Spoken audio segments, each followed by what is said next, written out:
بسم اللہ الرحمن الرحیم۔ خواتین و حضرات، سب سے پہلے تو میں عاصمہ بہن کو کتاب کی اشاعت اور پھر اس کی اتنی جلد اور اتنے بڑے پیمانے پر پذیرائی پہ مبارکباد پیش کرتا ہوں۔ اور ہم لوگوں پہ ویسے ایک اللہ نے پردہ ڈالا ہوا ہے اور لوگ یہ سمجھتے ہیں کہ شاید ہم بہت پڑھتے ہیں، لیکن المیہ یہ ہو گیا ہے کہ جب سے یہ الیکٹرانک میڈیا اور پھر یہ سوشل میڈیا کی وبا آئی ہوئی ہے تو اس کے بعد عملاً ہم صحافیوں کا اور ہم مزدوروں کا قلم و کرداس سے ناطہ نہ ہونے کے برابر رہ گیا ہے۔ اور چند لوگ ایسے ہیں کہ جو اس وقت بھی کتاب بھی پڑھتے ہیں اور لکھتے بھی ہیں، اور اسی لیے ان سب کچھ کے باوجود ٹھیک ہے کسی کی دکان چند دن کے لیے چمک جاتی ہے، کسی کی چند مہینوں کے لیے چمک جاتی ہے، لیکن حقیقت وہی ہے کہ اثر بھی ان لوگوں کا ہے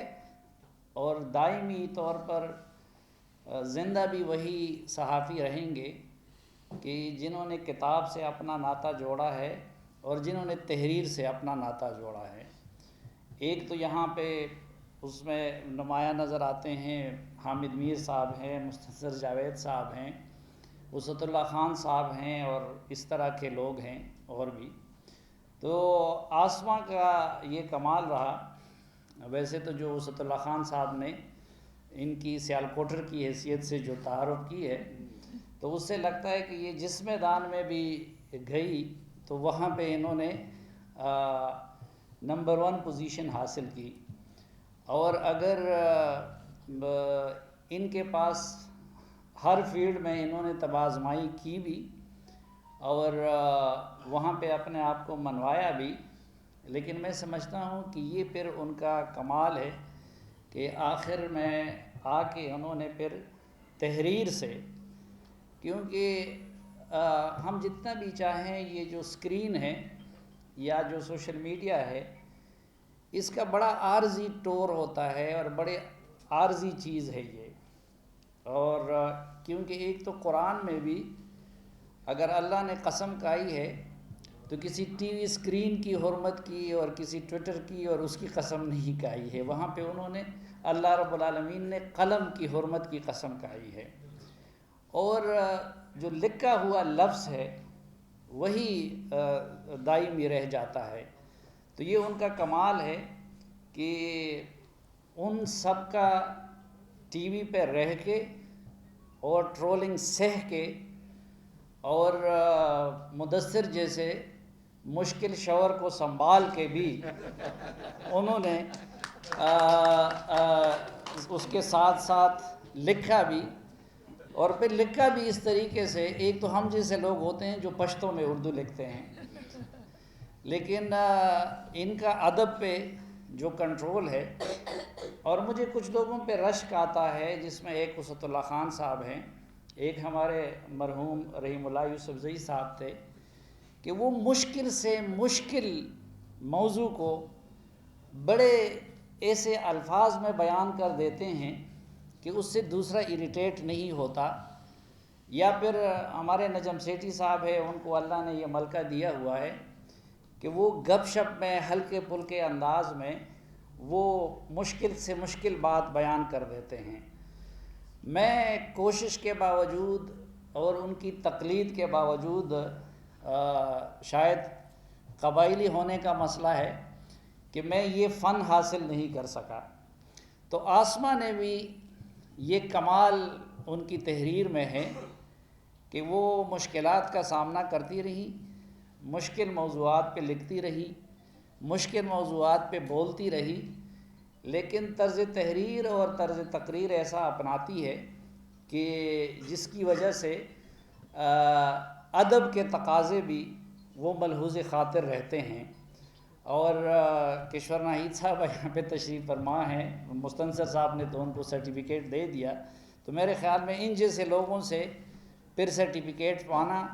یہ کوئی چھوٹی اعزاز نہیں ہے، جو ہمارے ادیب لوگ ہیں اور جو ادب کو سمجھتے ہیں اور ادب کی نزاکتوں کو سمجھتے ہیں. پھر یہ انہوں نے بڑے گھر کی جب کہانی لکھی ہے اور کتاب کا موضوع بھی یہ رکھا ہے، تو اندازہ اس میں تھوڑی سی کنفیوژن، کیونکہ وہ اکتوبر 2021 کا آرٹیکل ہے، تو بعض اوقات تھوڑی سی کنفیوژن ہوتی ہے کہ بڑے گھر سے مراد ان کی کیا ہے. تو کیونکہ ایک بڑا گھر ادھر پنڈی میں ہے، ایک ادھر ہمارے قریب ہے، ایک یہ ہے، تو آج اگر وہ پھر اپنے اختتامی خطاب میں واضح کر لیں تو بڑی عنایت ہوگی. اور اس کے بعد مدثر کو ایک کتاب لکھنی چاہیے کہانی اپنے گھر کی، کہ اس جیسی خاتون کہ جو قادر الکلام بھی ہے اور جو اتنی محنتی بھی ہے اور اتنی بہادر بھی ہے، تو مدثر بھائی ذرا اپنے گھر کی کہانی لکھ لے کہ وہاں ان پہ کیا گزرتا ہے.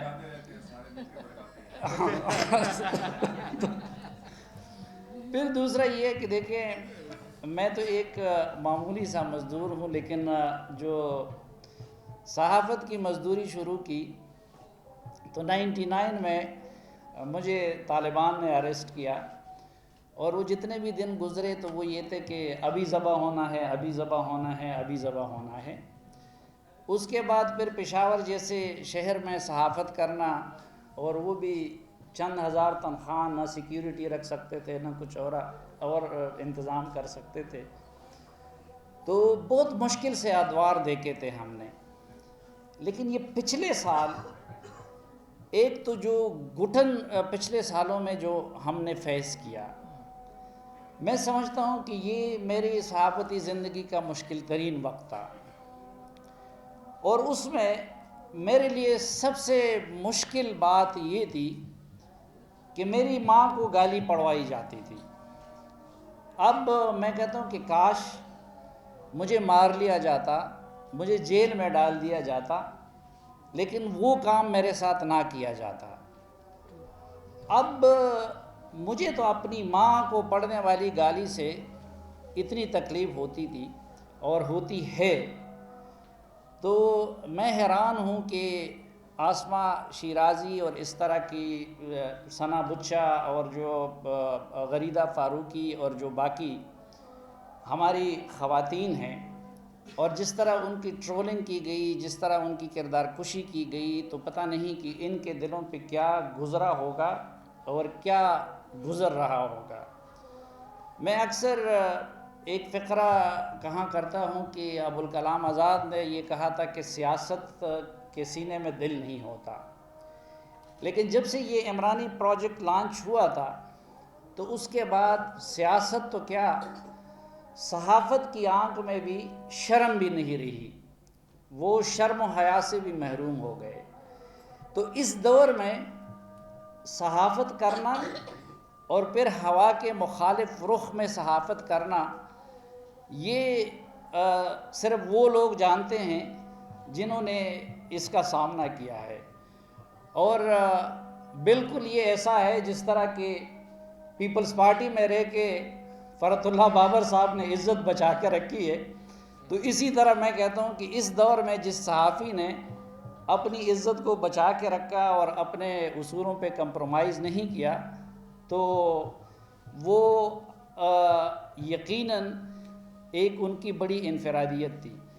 اور آسمہ بھی ان لوگوں میں شامل ہے. اچھا، دوسرا ہمارے لوگ، ہم باہر تو بڑے وہ بنتے ہیں، لیکن اکثر خلوتوں میں وہ پھر ہماری وہ دوسری ہوتے ہیں. مجھے ابھی تک یاد ہے کہ آج میں ایک راز سے پردہ اٹھاتا ہوں کہ الیکشن سے پہلے ہمارے وہ جو ایک آرکیٹیکٹس میں سے ایک آرکیٹیکٹ تھے، اور جنہوں نے پہلے سے یہ کہا تھا کہ یہ تبدیلی کا سال ہے، اور پھر یہ بھی کہا تھا کہ جی وَتُعِزُّ مَن تَشَاءُ وَتُذِلُّ مَن تَشَاءُ الیکشن کے بعد. تو اس صاحب کی طرف سے ہمیں ایک بریفنگ دی جا رہی تھی، اور الیکشن کے بارے میں ایک لحاظ سے ہدایات دی جا رہی تھی، اور اس میں انہوں نے ذکر بھی کیا ہے۔ تو آسمان تازہ تازہ نواز شریف کے ساتھ سفر کے دوران ان کا انٹرویو کیا تھا، تو اس میں جن دو بندوں نے